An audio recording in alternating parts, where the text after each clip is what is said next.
Hi, everybody. Berto here. And this is Hippo. He's my service animal and my best friend. And we're here to tell you that we're here at Moe's. I'm drinking some milk, and Hippo has some water with no ice. And we're out here making new friends. So we hope to see you at Moe's. Yay! This is Drinkin at Njpw, where we talk about the pros of pro wrestling in the Midwest while sipping on some brews with blessed beers and wrestling. That's my scene. Death matches and lucha libre, it's all so mean.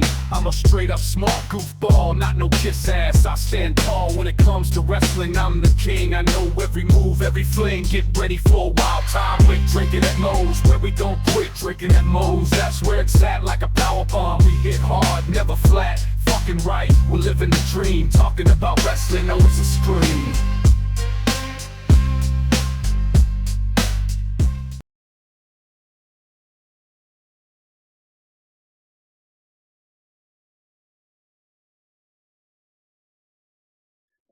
You know, I've always said here at Drinkinatmos, just because it says drinking at Moe's does not mean it has to be alcoholic. So I'm happy to say Drinking at Moe's is sponsored by Prince Nana Coffee. The exact same guy you see every week on Dynamite, on Collision. Yes, he has his own coffee, and it's freaking delicious.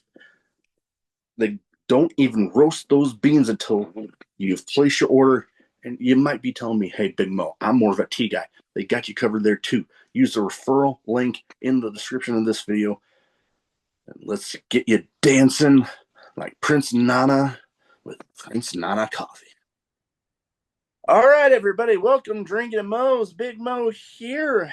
You know the drill. YouTube, like, subscribe, share, comment, all that good stuff. Because YouTube's algorithm is a pain in my you-know-what. Don't forget about the audio platforms too. Today, I'm excited because ever since I became podcast partner for Fantastic League of Wrestling, and I heard about my guest today, I'm like, I have to have him on. Seeing the footage, I'm excited. Today, I got with me Berto and Hippo. How are you both doing? Oh, man, we're doing great. How are you doing, boss? Oh, I can't complain. You know, I've had some good stuff lately. I've got to meet, got to meet AEW Ring of Honor wrestler Mike Bennett. Nice. That was fun. Always a pleasure getting to meet up with him. And here in Omaha, Nebraska, every summer we have the Men's College World Series baseball tournament. And me being a big baseball guy, it's always a nice time. And I actually got to share a game with my dad. So That's awesome. all in all, some great times. And we had a pretty good game to watch too, because the team that won it in the very bottom of the ninth inning. One of those classic, like, last minute wins, and it was crazy, but great time. Awesome. Good memories. Oh yeah, totally. So, first thing I like to ask everybody when they first come on is, what got you started as a fan, and then what got you deciding to make the leap into the business? Oh, wow. Well, it started when I was 5, and that was a long time ago. And I was watching, put it to you this way, I was watching Hulk Hogan versus the Iron Sheik, and it was in Madison Square Garden for the WWF Championship. Oh boy, yeah, that's a classic one right there. And what I remember mostly is the ending, which it took place in the locker room. And me, Gene Okerlund, was interviewing Hulk Hogan with Captain Lou Albano as his manager at the time. And here came Andre the Giant with the bottle of champagne. Oh, yeah. And that's what got me hooked. Just watching that match and listening to the people. And and the shenanigans afterwards, I was just like, first of all, I'm 5 years old thinking, what is this? And the next thing you know, every Saturday morning I was up by 11 watching WWF. Oh And yeah. as far as what got me in the business, I mean, I've always been a fan since I was young, and I had a chance to participate in the first Tough Enough. I went to New York and did my thing in front of the the judges, which were Al Snow, Jim Ross, and others as well. And that was back in 2001. And it was an experience. It was all new to me. I didn't know about the independent scene until I went there. I mean, I was green as can be. And then someone told me about Ohio Valley Wrestling. And around 2011, I finally made my way to Louisville, Kentucky, and started pursuing my dream. And here I am now. Oh yeah. No, that's awesome. I'm like, man, I remember those first Tough Enoughs. That was a definite kind of for the time a groundbreaking thing, because people getting a chance at a WWE contract through a show like that hadn't really at the time been thought of. So Oh, yeah. getting When I to went there, and it was an eye opener. I mean, I failed miserably. And that's why I was like, I got to do this. There's a little story behind that, really. So when they got us there, like I said, they had the panel of judges there, and one of them was also Jacqueline Smith, or Jacqueline, I'm sorry, oh yeah. Mick Foley, and MTV and WWE. Never been in the ring. Like I said, I'm green as can be. And Al Snow, I remember stated my name, and there was a jump rope. And he's like, grab the jump rope and jump rope for 30 seconds. And in my head, I'm thinking, this is easy. I've jumped rope before. I mean, Yeah. never in the ring, though. And that was just awful. I think I made 2 rotations, and that was it. And then afterwards, he had us run the ropes with a tackling dummy in the middle to jump over. Yeah. Do that 5 times and cut a 30-second promo as to why you should be on Tough Enough. Well, me, I'm thinking, be the Flash. And as I was going, I tensed up and I blew myself up. And then, Boy. oh yeah, after the 5th one came, you would have thought I was having an asthma attack. I think I maybe gotten a sentence out. And then you hear Al, thank you very much. Next. Although, And then next thing you know, I'm at OVW and I was working with them. hey, and that's one thing that I'll definitely give trainers like Al Snow is they are definitely like the no nonsense type. Like they'll tell you if you're doing something good, but just as easily they'll be like, next.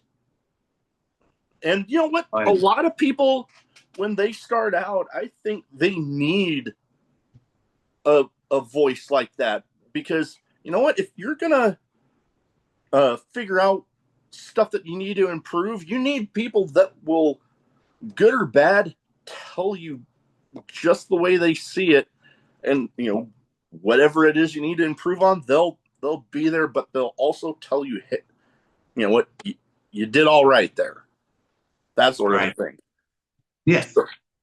Oh yeah, and I kind of get a kick out of his Al Snow's delivery on some of it, because I might be a little hesitant sometimes to like really say the full extent of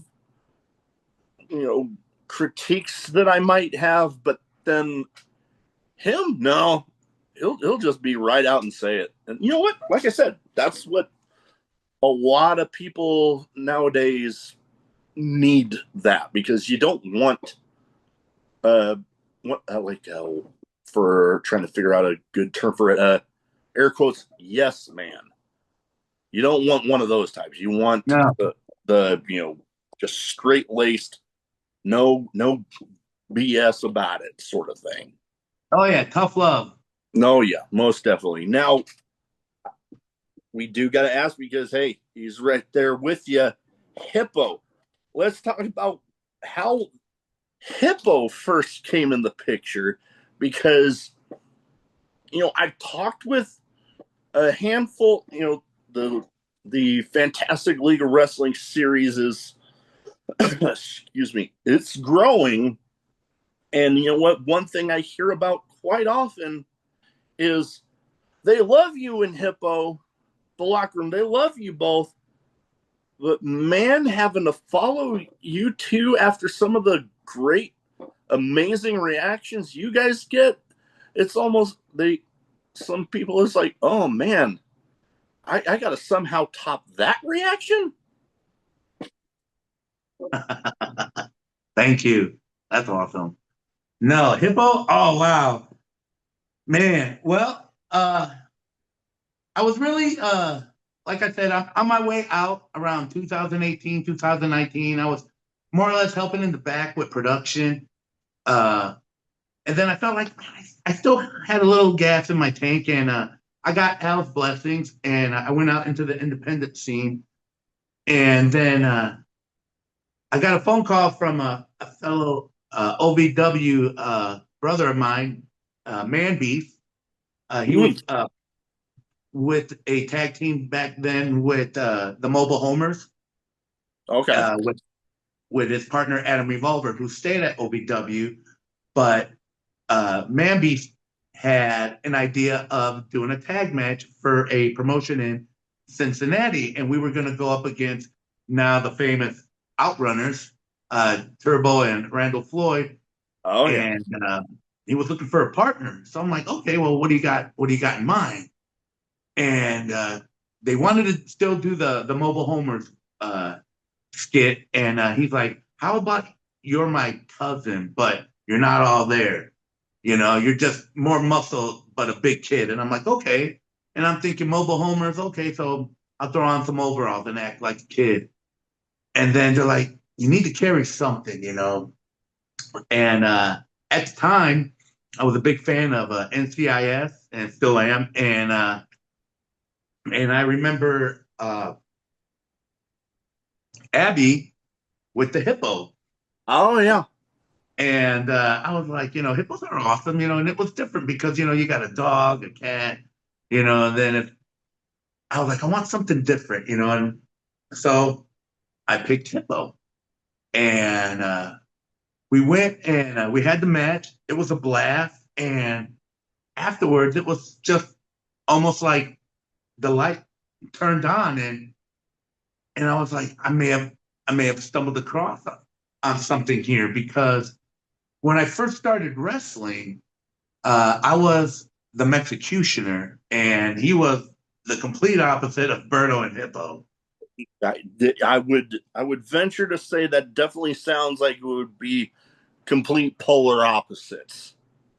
And like I said, I was on my way out, so I figured, let me reinvent myself, and how I looked at wrestling. And with Hippo, I am so happy. I mean, I can't imagine him without. I can't imagine, my life without him.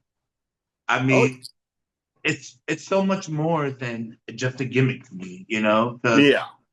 I've learned since I've discovered him everything that I've been taught by Nick Densmore, by Rip Rogers, by Jim Cornette, by Danny Davis, by Al Snow, that it started to make sense, I mean, everything I heard, I understood, but understanding and making sense is, to me, is two different things.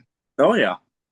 And I started to become more and more comfortable with Hippo. I started investing more of myself personally, so that the crowd can connect with me, on a bigger and personal basis.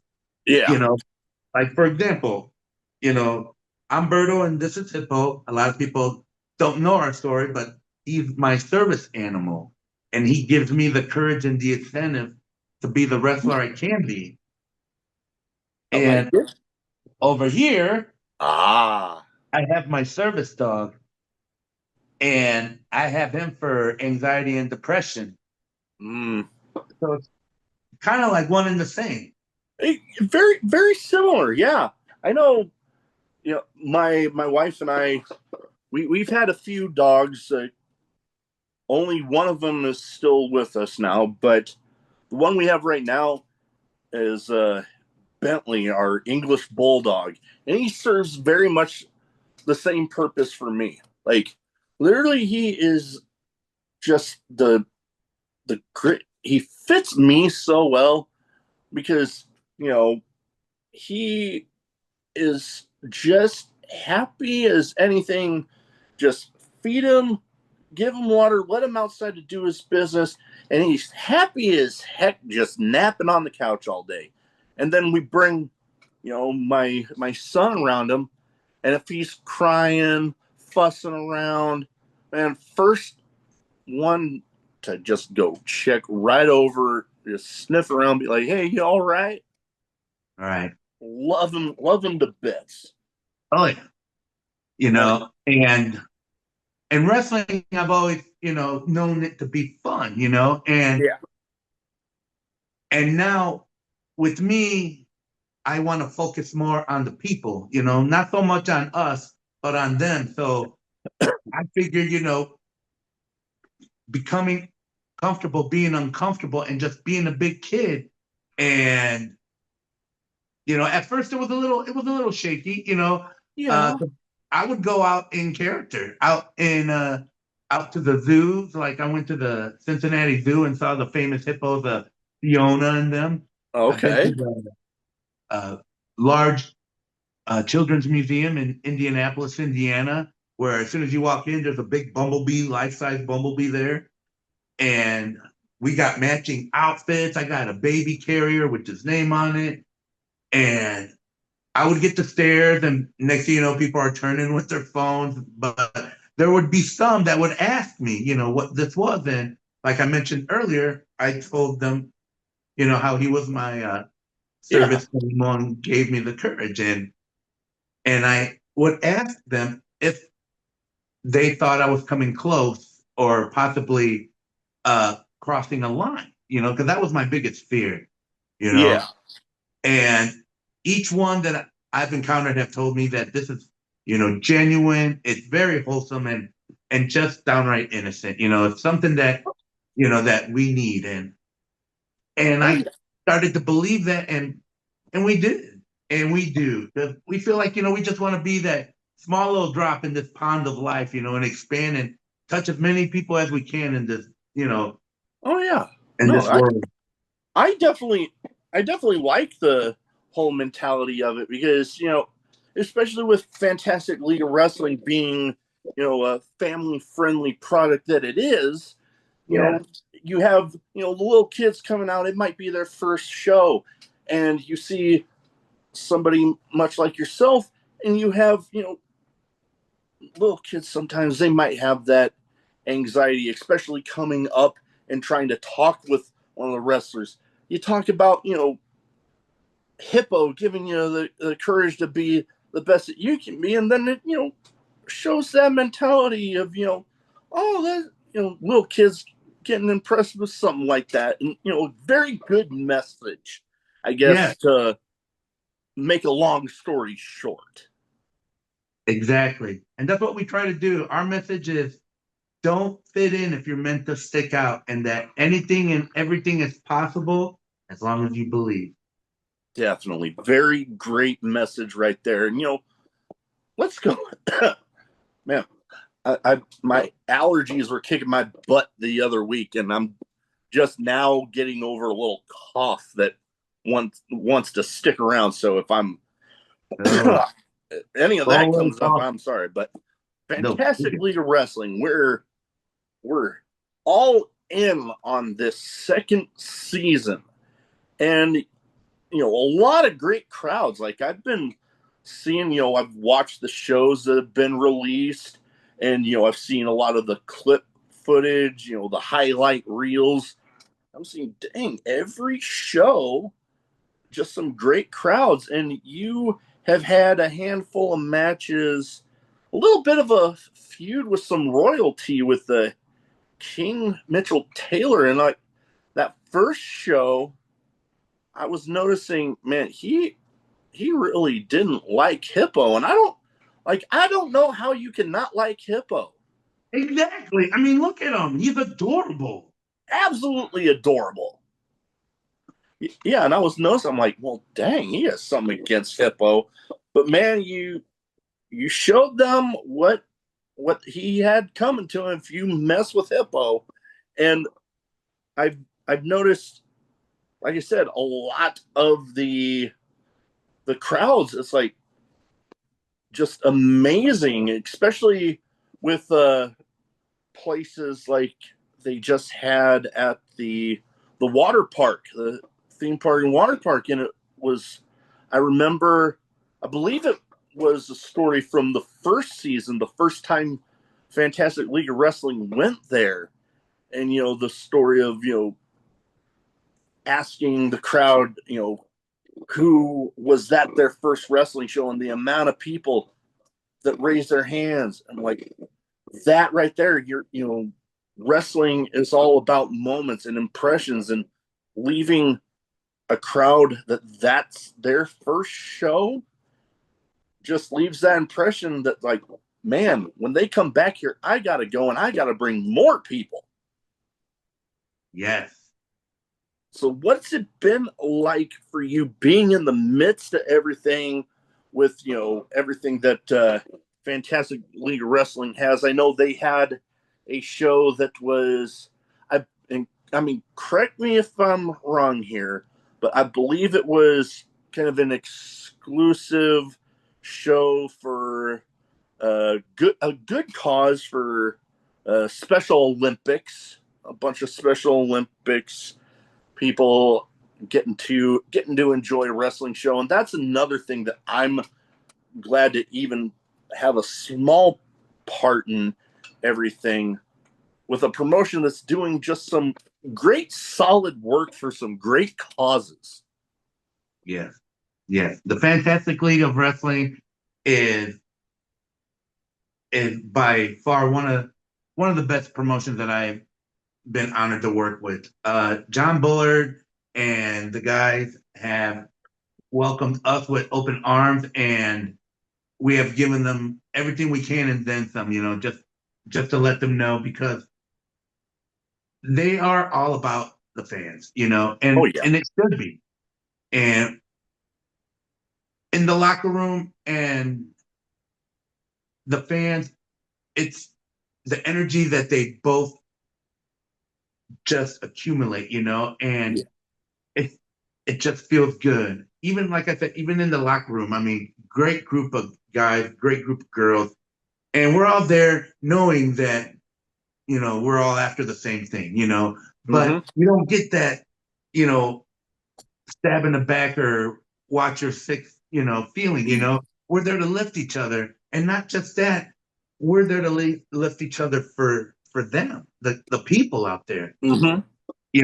I mean, all egos aside, they're left at home, and when we get together with Flo, it's like they're the business. Everything else can fall into place, but they're the Oh, business. oh yeah.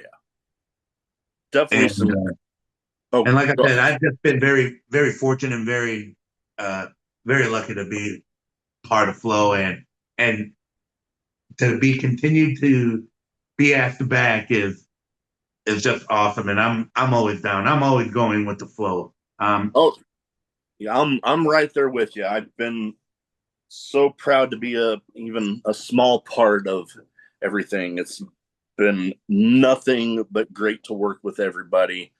And one thing that I've noticed, not just, well, it's you've brought it to Fantastic League of Wrestling, but I know I've seen footage of both you and Hippo with a title belt, I believe, from, and again, correct me if I'm wrong, because Lord knows what the amount of wrestling I have to watch for everything.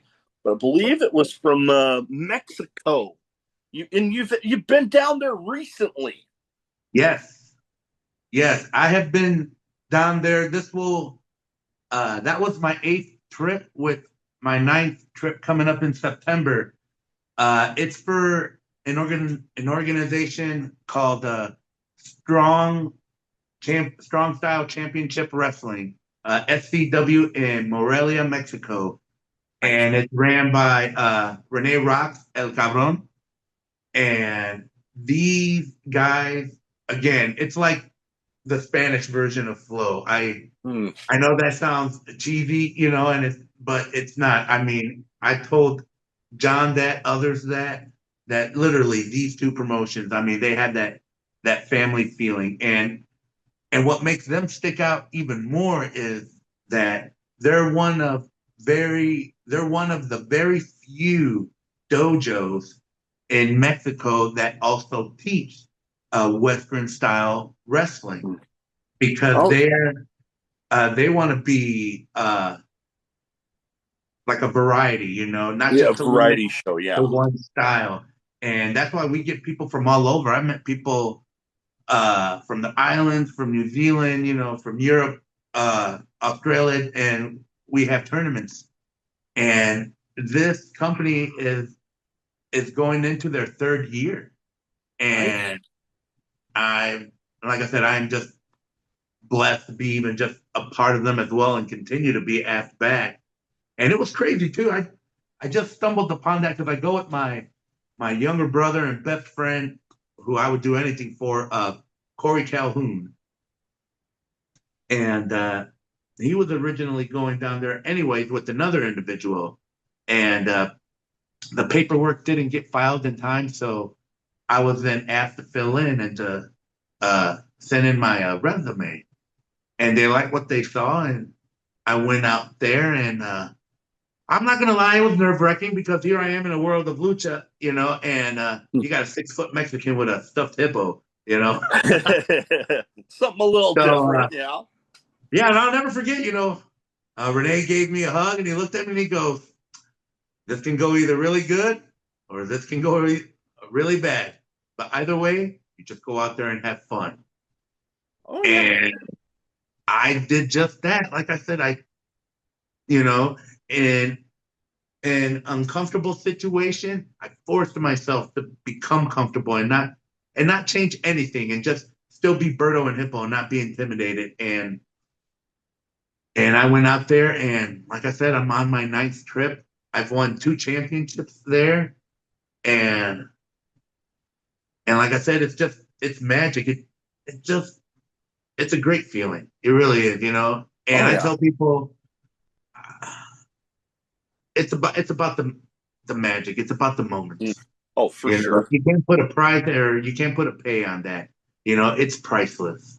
Oh, for sure. Yeah, they say a lot that pro wrestling is about those moments, because people might not remember specific moves and being used at certain times, but they'll remember how they felt at the end of the night or at different points of the night. Like, wow, that was crazy, or man, do you remember that match, or And whatever? see, and Just that's the beauty of it. That's our job. And if we can get you to escape for 1 second, even, and sometimes that's even hard, but as long as we can just get 1 second, we know we did our job, and we know you're going to go home happy, you oh know. yeah, oh yeah. And talking about they one of the promotions down there that'll train Western style, kind of leading into another thing back with Fantastic League of Wrestling. They have a bit of a a buffet style of the different characters, bringing in people from their international partners. Like, I had Tommy Gunn on not all that long ago, and the people that they've had on their roster go on excursions over to Japan. I know they got more coming up going over there again. And it's just another one of those examples of, in my opinion, some of those promotions that put on the really great shows do have that little bit of something for everybody. The interesting characters, the high flyer luchador types, the strong style, stuff from over in, Japan or the UK, just bringing that all in and giving everybody time to shine. Yes. It's like ice cream. There's so many different flavors, and we want to, make sure that we can, give everybody, the best flavor that they came to see, or what. Oh yeah. And there's going to be something, everybody has their stuff that, much like ice cream, they have their flavors that they don't like so much, but then they have that stuff that they just love. Exactly. So, and it's one of those things, those shows, yeah, maybe you end up seeing some stuff that you might not be as crazy about, but you stick around, you will see something that you will enjoy, and it'll bring you back. Yes, that's what we try to do every time. Oh yeah. As soon as we get that call from John, it's like, hold my milk, because here we go. Yeah, I love it. All right, now I have two categories here. Ooh. One's a bit of a name game where I name off some people. You give me some quick thoughts on them. And I try to theme it towards the guest as much as possible. So you and Hippo being a team, each of these names here, 2 for 1 on each of them, but they're big teams in the world of wrestling right now. That sounds interesting. Me being a fan of tag team wrestling, I love getting to highlight some teams.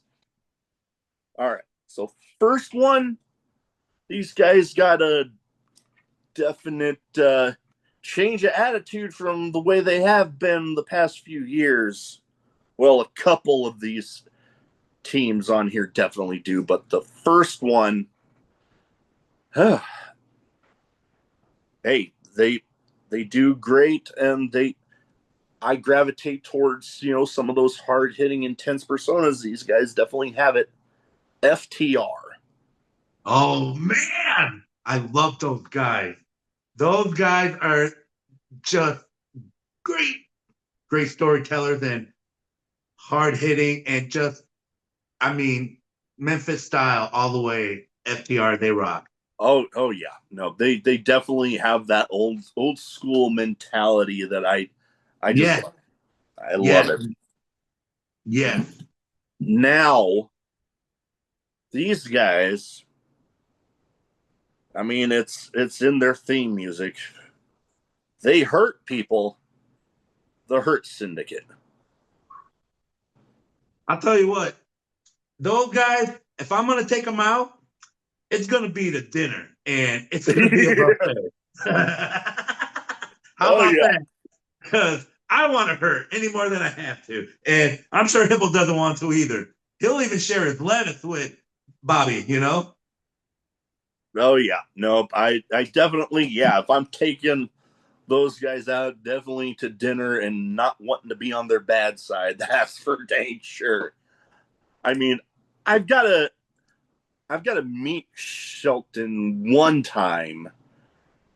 It is pretty cool, and I actually have one thing that I like collect. I'm an autograph collector, but I don't like getting stuff that's already been signed. I like taking it to the person.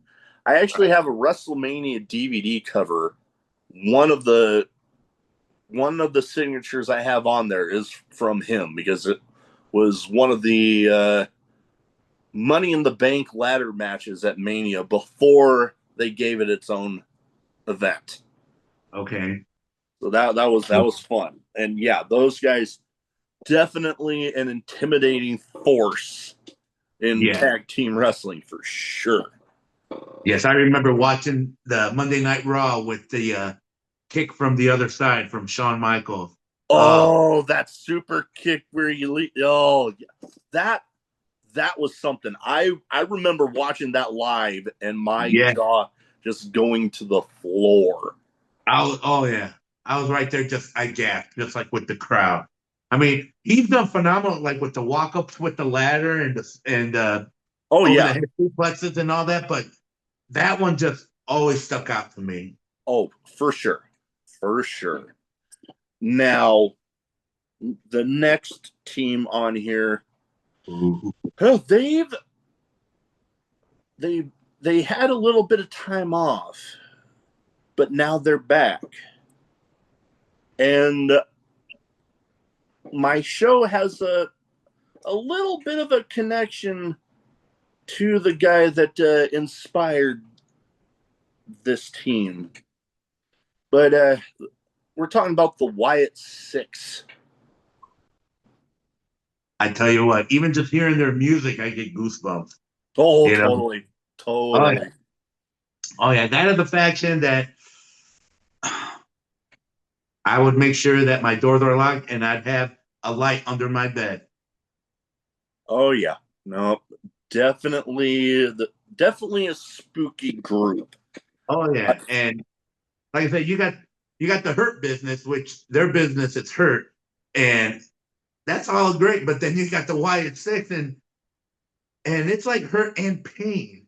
But to them, it's not business; it's pleasure, and it's like, ooh, I'll take them to lunch and get them dessert. Blizzards sure. for all of them. Yeah. But yeah, my podcast, I actually have a little bit of a connection to the guy that inspired them. You know, one of them being the little brother of the late great Bray Wyatt. Yeah. I not realizing at the time that a past guest of mine was good friends with him. I had former Ring of Honor 6-man tag champ Dutch on, part of the Righteous. Yeah. And I forget if it was the post that I did on Twitter about having just recorded with him, or if it was, I released the episode. It was one of the two. But I just remember going, and I was on my way home from work, and all of a sudden I see a Twitter alert on my phone. I'm like, didn't recognize the little profile picture, so I'm like, I'll check it when I get to a red light. Well, I did, and I about dropped my phone because I realized it was Bray Wyatt liking my post about, the episode with Dutch. So I messaged Dutch right back, and I'm like, you're friends with Bray Wyatt? And he told me the whole explanation. I'm like, that explains so much right now. That is awesome. But me, that was relatively young in the podcast, and just me thinking, man, somebody of Bray Wyatt's caliber, even acknowledging, even if it was just a like on something for my show, I was like, holy crap, that's awesome. Right? Yeah. Yeah. Something I always enjoy telling that story. No, I'm not that's gonna lie. a good story. I'm not gonna lie. All right. Now I mentioned there was another team on this list. Last one on the list for this episode. But that other team that I mentioned that having a bit of a new attitude as of late. Well, the New Day. Oh man. When they got rid of Biggie, I was like, I was heartbroken. Oh yeah, no, I'm right there with you. And it's like, and like, really not the New Day, Now it's a bad day. Go back to being a good day with the New Day. Oh okay? Yeah. Nope, I'm right there with you. And I remember I was kind of just joking on Twitter one time when back before the attitude change, but Kofi had some time on the mic and his voice cracked a little bit, and I kind of just jokingly pointed it out, and not really thinking I'm like gonna actually hear back from him. But yeah, no, he was like, oh yeah, it talked about he had like a cold or something at the time. I'm like, oh dang, yeah, no, that would do that. Cold would make it crack. Yeah, that would make it do it. Yep, that is for sure. All right, now I have some random questions. Some wrestling related, some might not be, some nothing to do with anything we've talked about so far. That's awesome. I'm ready. All right. So, first one, this is well, two questions I leave in the same spot. The first one and the last one. This one, craziest in match moment for you. Craziest in match moment? Wow. I would have to say it was for the Grindhouse Pro Wrestling Heavyweight Championship against Clayton Cannon, and it was in a steel cage. Oh, yeah. Just a steel cage match alone. Yeah. Yeah. And that show, it was a first of its kind in the arena, and we broke a lot of records. We broke an attendance record, ticket sales record, the longest story, and still going to this day. But that night, I mean, ooh, that was an incredible night. Oh, yeah. The whole, yeah. No, that would definitely fit. And I couldn't have done it with Clayton Canyon. That man, I mean, he was and still is, the peanut to our butter, our ham to our burger. I mean, we just meshed so well. That's And awesome. and what was crazy was he was the champion, and this was us coming in the very beginning, and we were just supposed to be a 3 month, you know, like kind of like feed him, like just to buy some time. Well, like I said, 3 months turned into now we're at 2.5 years. Yeah, that turned out to an extended stay. Oh yeah, and just to still keep the audience's attention, Yeah. it's awesome. It's a good feeling. But yeah, that was like my oh crap moment in for wrestling that match. Oh yeah, that would definitely fit. I know I wasn't actually able to be in attendance for this particular match, but it involved a steel cage match and another story that maybe it's just a weird coincidence, but I remember talking with a very good friend of mine that actually he was one of the participants in the match. And it got the guy that I actually ended up making the best man at my wedding. But it was I'm trying to remember if it was the first steel cage match, but it was one of the first for the promotion.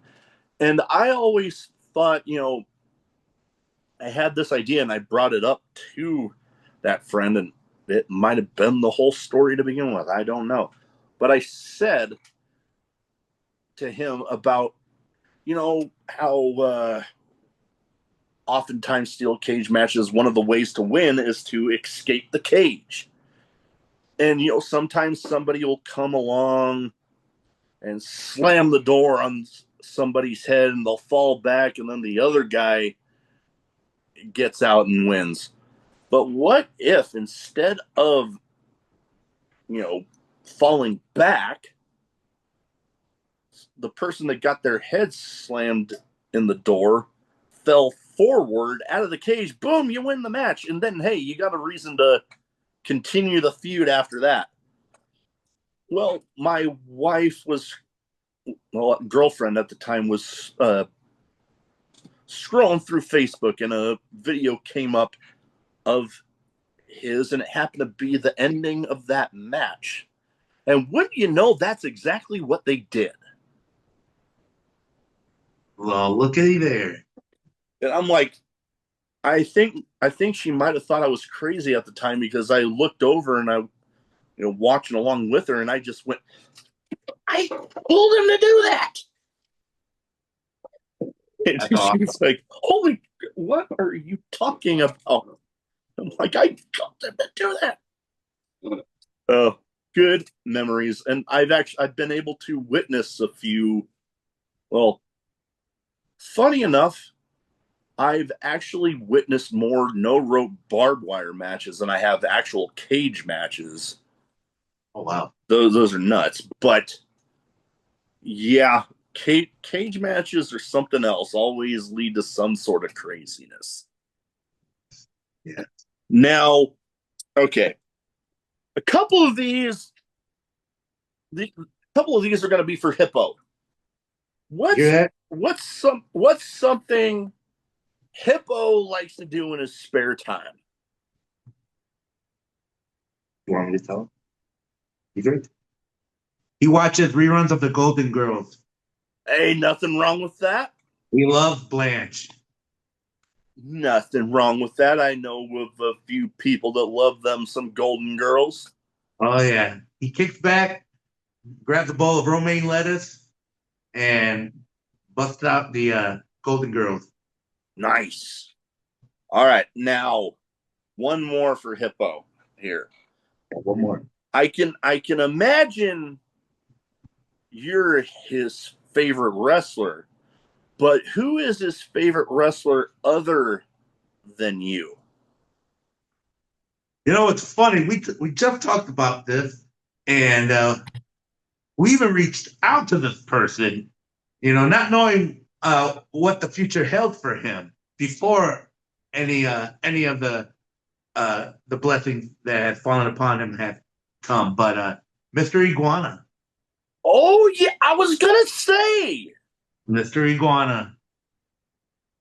That is awesome, because yeah, I was watching Worlds Collide when his match, and I'm like, huh. Yeah. I wonder. I had that thought in mind, man. Maybe that's the answer to that one. And man, wow, I got that one right. Yes. As soon as we saw him, he was watching the TV. He was like this, looking at me, looking at the TV. And yeah. Oh yeah. That is awesome. His size now. All right. Now, I mentioned before we did the the intro that just because it says Drinkinatmos doesn't mean that it has to be alcoholic. So the question I have for you here, and you know what, this could go for the both of you, and I think you kind of mentioned it at the start. Favorite drink? Milk. I love milk. Nothing wrong with that. I love milk. Either 2% reduced fat milk or oat milk. Okay. Yeah. Okay. Hippo likes almond milk. He's a little bougie. A little bougie there. I know it's like $4.95 a carton, not a gallon, but it's Hippo, so yeah, it spoil him a little bit. I know.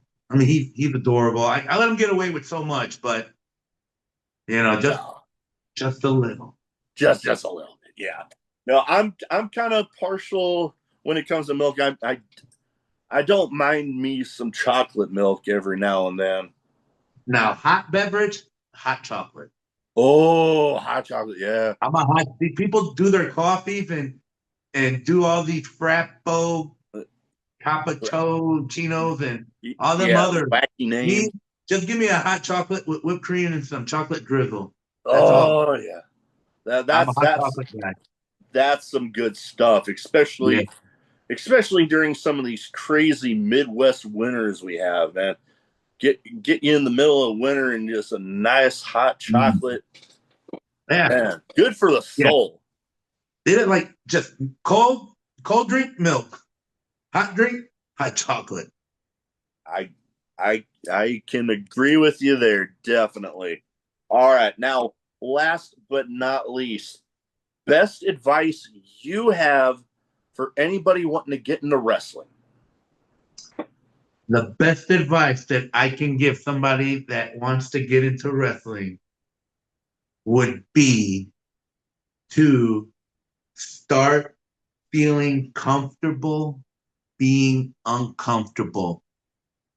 Because if you're in a comfortable spot with your life in wrestling, there is no room to grow.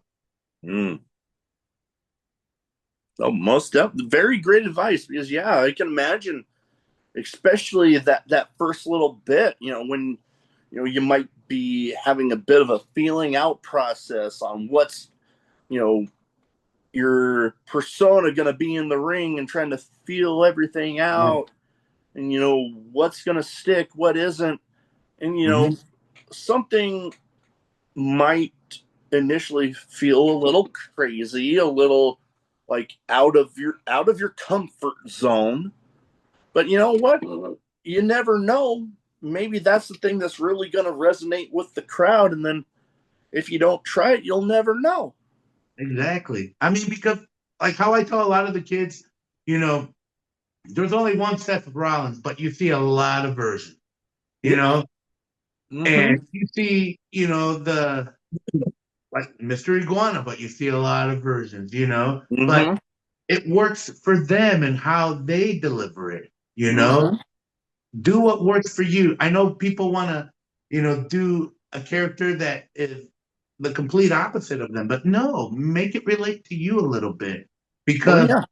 if it's not real to you, they'll see right through that and Oh you yeah. won't make that connection. That's why I tell people, when you start to feel uncomfortable, that's where it starts to happen because you're not going to grow if you're comfortable because, I mean, there's no challenges, Oh yeah. there's no possibility, to lose. Oh, And to losing it's not a person. Losing is just an action. As yeah. long as you put up, you know, Oh yeah. I mean, that's how we grow. I mean, you got to lose. It's always dark before the light. Oh, for sure. Yeah. And a lot of times, and I brought it up, I don't know how many times on this show now, but what often a lot of the crowd, like you said, they'll be able to sense if Mhm. you're, for the lack of a better term, air quotes, phoning it in. But if you're, you know, with whatever you're doing in the ring and you're just making it an extension of yourself, man, they'll latch on, and much like you said, there's only one Seth Rollins, one AJ Styles, or whoever it might be. There's nothing wrong with taking inspiration from whoever, but Exactly. just molding it into your own thing to where it be like nobody can say, oh, whoa, that guy's just a carbon copy of so and so. You're Exactly. just different enough. Exactly. It's like how I said, like in the very beginning, one of my messages is don't don't fit in if you're meant to stick out. I like it. I love. I'm gonna I'm gonna use that. I want to use that more often now because that definitely can resonate with a lot of people, especially these days. If you're meant, Because people if are you're, scared of rejection, scared to get their feelings hurt, so they just blend in, they don't want to see the odd person. But see, that's the thing. That's how all these, good people, great people develop. How? Because they stick out. They think outside the box. exactly.